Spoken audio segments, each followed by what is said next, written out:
Hai, berjumpa lagi dengan saya Marina Paula Psikolog. Apa kabar teman-teman hari ini?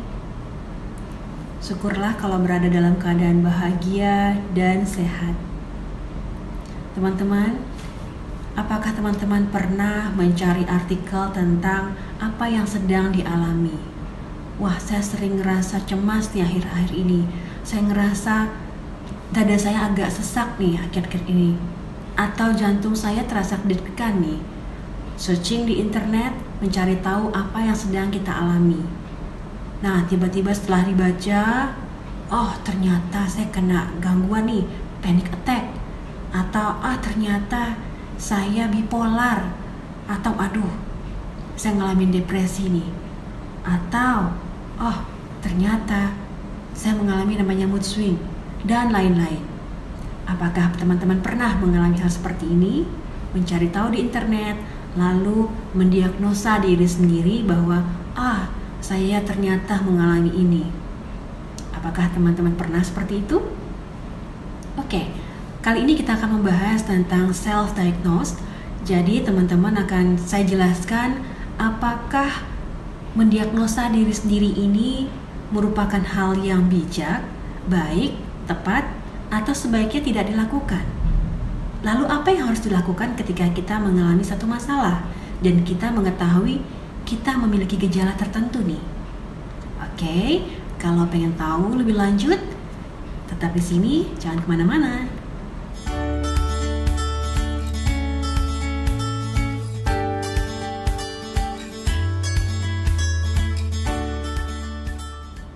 Benar sekali teman-teman. Mendiagnosa diri sendiri ini tindakan yang tidak tepat. Karena untuk menentukan teman-teman mengalami sakit apa, untuk seorang psikolog pun itu tidak mudah teman-teman. Butuh penggalian data yang lebih dalam, butuh wawancara, bahkan yang ditanya kadang-kadang tidak hanya teman-teman loh. Kami juga akan menanyakan mungkin ke pasangan, mungkin ke anak, kakak, adiknya, orang-orang yang tinggal hidup dekat dengan teman-teman. Karena kami perlu mencari tahu informasi yang lebih objektif mengenai apa yang teman-teman rasakan atau apa yang teman-teman lakukan dalam kehidupan sehari-hari. Nah, semakin terbuka teman-teman terhadap psikolog, psikolog akan membantu teman-teman mencari tahu apa sebenarnya yang terjadi, apa yang sebenarnya dialami. Nah, ketika sudah penggalian data yang panjang tadi, psikolog dapat menentukan diagnosanya. Apabila psikolog sudah menemukan masalah teman-teman dan menentukan diagnosanya, psikolog pasti akan menyampaikan apa nama gangguan yang teman-teman alami. Nah, setelah itu barulah teman-teman silakan searching di internet mengenai gangguan yang teman-teman rasakan. Biasanya dalam penelitian, dalam artikel-artikel, banyak sekali dijelaskan kira-kira apa saja sih yang dapat kita lakukan ketika kita mengalami masalah tertentu. Gangguan bipolar berbeda dengan mood swing, berbeda dengan depresi. Masing-masing punya keunikan, masing-masing punya masalah tertentu dan tindakannya pun terkadang bisa berbeda. Lalu apa yang harus dilakukan ketika setelah membaca artikel di internet, ciri-cirinya persis sama nih dengan yang saya rasakan? Nah, ketika teman-teman sudah merasakan bahwa apa yang tertulis di situ sama dengan yang teman-teman alami, silakan deh teman-teman kontak psikolog terdekat, hubungi mereka, konsultasi langsung dengan psikolognya. Sampaikan ke psikolognya bahwa saya sudah baca artikel-artikel, banyak artikel, dan saya merasa ciri-ciri gejala yang saya rasakan itu persis sama dengan yang dijelaskan di artikel. Misalnya nih, teman-teman merasa bipolar. Di artikel persis sekali, ciri-cirinya sama persis dengan yang saya rasakan nih Bu. Sampaikan ke psikolognya bahwa teman-teman juga sudah membaca. Ceritakan apa yang teman-teman rasakan.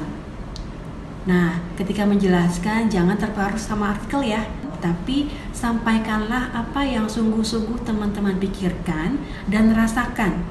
Kembali lagi ingat, jangan terpengaruh dengan tulisan artikel, jangan sampai menceritakan apa yang ada di artikel.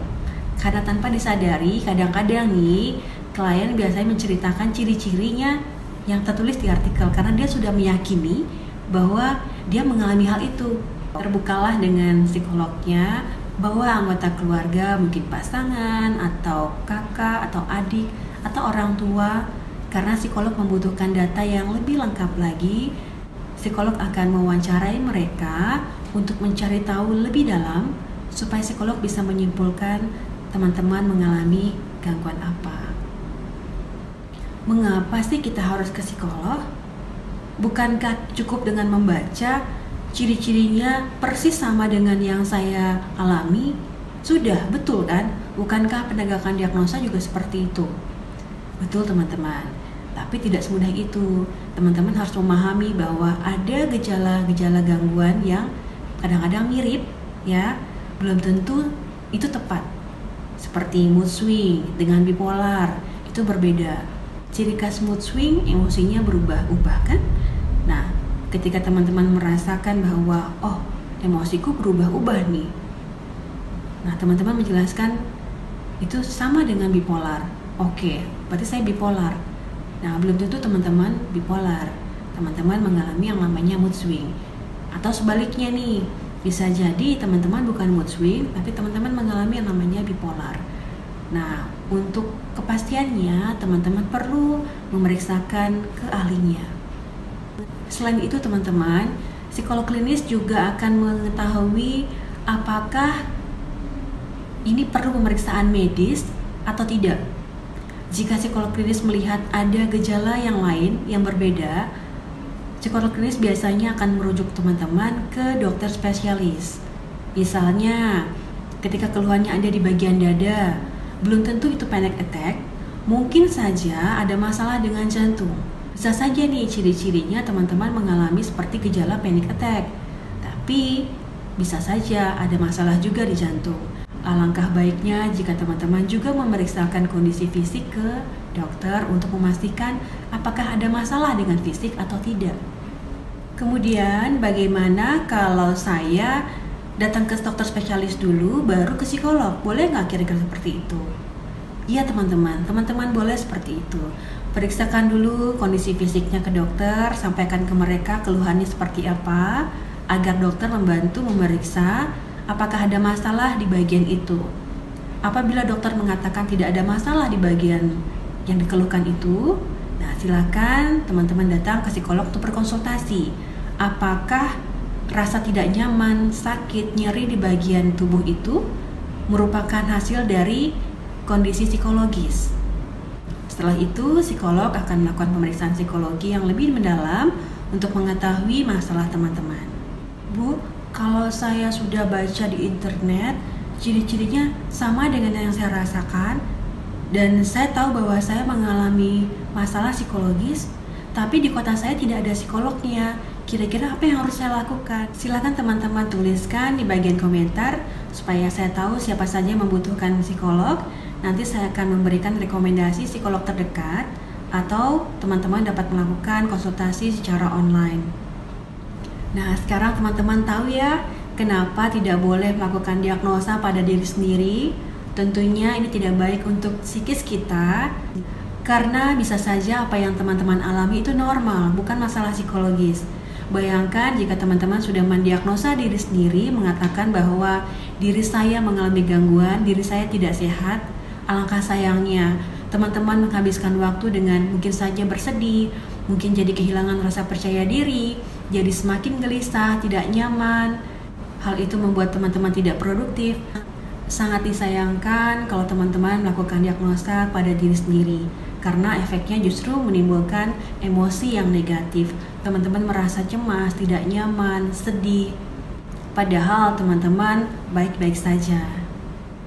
Baiklah teman-teman, semoga penjelasan ini membuat teman-teman menjadi paham mengapa kita tidak boleh mendiagnosa diri sendiri, apa efeknya.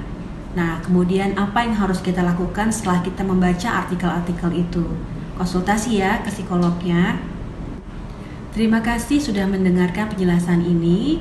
Bila teman-teman merasakan manfaatnya, silahkan share ke teman-teman lainnya.